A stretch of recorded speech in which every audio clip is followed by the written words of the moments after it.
This is the TONIC one-year overview reading for the year of 2024. It's currently September 27th, 2023, 9:45 p.m. Eastern Time.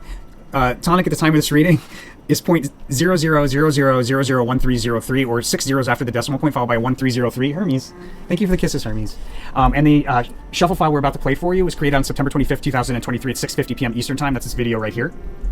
So the overall theme and behavior for the year of 2024, we have a pretty mixed year. There's an important support level that we should see some sideways rotation on, important on a multi-year scale. But we should also see some pretty big moves out of a decline, at least one big move out of a decline from the bottom of the range all the way to the top of the range. So likely from the low, we move all the way to the top to a high or something along those lines. And it looks like it may happen multiple times throughout the year. A good trading year. It also well, behavior around the highest high for the year, highs for the year, we're going to have kind of like a flattening out of volatility or volume. It'll be an important resistance level on a multi-year scale that already exists. And then behavior out of the low, this is a prominent move higher on a multi-year scale. It'll offer a significant trade opportunity, and there'll be a lot of price change between the low and the high. Before we get into where the highs and the lows are, as well as the best trade opportunities and the week-by-week chart behavior, let's take a look and see how we're doing thus far for the 8-year reading. So for 2023, we had this sideways rotation, and it looks like it came from a decline, a notable decline off of like where it launched into like this sideways rotation. So we're in this period of sideways rotation. The sideways rotation offers an opportunity before a notable move higher, and then like a revisiting of a crest here in 2020, maybe 24, but 2025, 2026. 2026 we probably have a higher price level on a multi-year scale. So this is looking pretty solid thus far. There's not much to go on, but it is looking pretty solid, especially because you've got the sideways rotation. So it looks like as a crossing card, so it seems like this probably continues throughout most of the month, but with some notable moves in it, so it gets a little wild here. In January, we have a brief peak that's easily missed. It looks like probably the second week of January, there's a rally into a brief peak that's easily missed. You could open up a short position there, and then from that peak, there's a decline through multiple support levels into a trough, probably the 3rd or 4th week of January. And then out of that trough, we have a prominent move higher standing out on a one-year chart, followed by a full retracement back to a low. These are most likely lowest lows here, like a double low here. But there's a lot of locations where we can have lowest lows, so it's hard to kind of pinpoint it. There'll definitely be prominent troughs here, like a double trough or a double lowest low.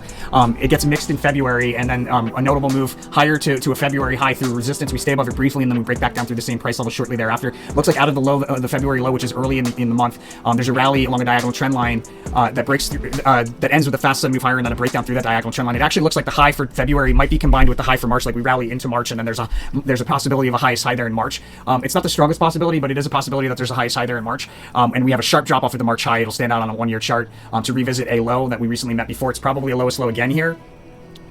The science card in a lot of cases indicates a high.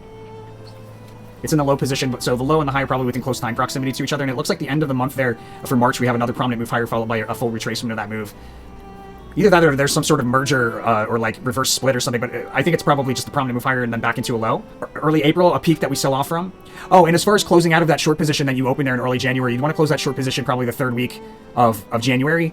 And then when we pop higher, you might open up another short position in anticipation of closing at the same low in early February. There's also a trade opportunity near the March high, which is probably on the cusp. Well, maybe not on the cusp of February and March. It's more so in March, but I think the rally from February pushes the upper end of the range higher into March, where we have a highest high thus far, before seeing a lowest low again. We open up a short position in March at a March high.